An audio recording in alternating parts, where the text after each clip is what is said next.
हरे कृष्णा। भक्तों, पाप और पुण्य ये दो प्रकार के कर्म हम संसार में करते हैं, और इन दोनों कर्मों को कैसे जीता जा सकता है, इन दोनों कर्मों के पार कैसे जाया जा सकता है, ये बहुत बड़ा प्रश्न है।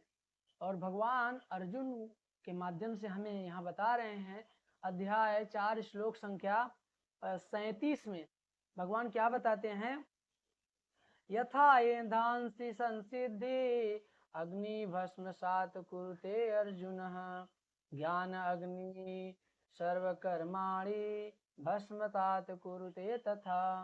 कहते हैं, हे अर्जुन, जैसे प्रज्वलित अग्नि ईंधन को भस्म कर देती है, उसी तरह हे अर्जुन ज्ञान रूपी अग्नि भौतिक कर्मों के समस्त फलों को जला डालती है। क्या करती है, बहुत ध्यान से सुनिएगा।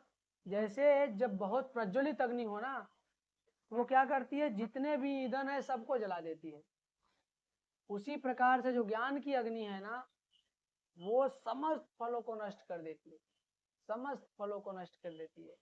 यहाँ प्रभुपाद जी में समझा रहे हैं कि आत्मा तथा परमात्मा संबंधी जब पूर्ण ज्ञान लाभ हो जाता है, तब हमारे जीवन में जो अग्नि लगी है ना, हमारे कर्मों की तुलना यहाँ अग्नि से की गई है ना।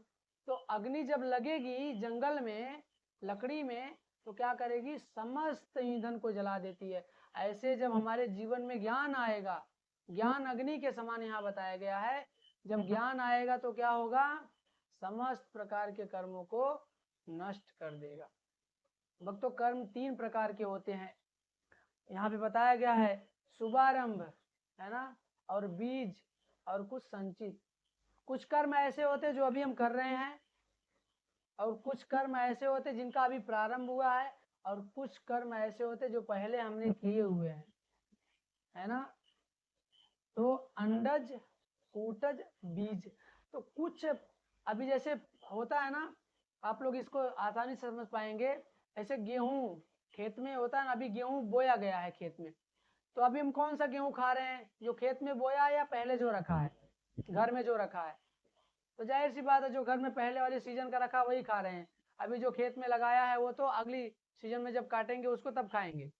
ऐसे ही कुछ कर्म अभी हम कर रहे हैं, उसका फल अभी नहीं मिलेगा, बाद में मिलेगा। लेकिन जो पहले हमने कर्म कर लिए उसका फल कब मिलेगा, मिल रहा है ना।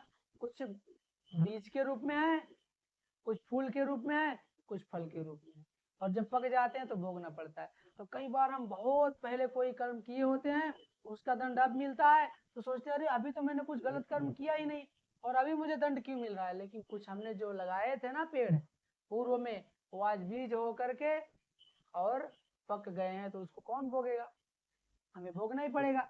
लेकिन भक्तों, यहाँ पे एक बहुत सुंदर सिद्धांत बताया गया, यदि हम भगवान कृष्ण आत्मा और परमात्मा रूपी संबंधी जो ज्ञान तत्व है उसको ग्रहण कर लेते हैं और अपने आप को भगवान कृष्ण की सेवा में लगा देते हैं, तो ये सारे पाप और पुण्य के कर्मों को जीता जा सकता है। बिल्कुल आसानी से सारे पाप नष्ट हो जाएंगे, सारे कर्म नष्ट हो जाएंगे, क्योंकि हम जान जाएंगे भगवान कृष्ण से हमारा संबंध क्या है और उनकी सेवा करने से लाभ क्या मिलेगा।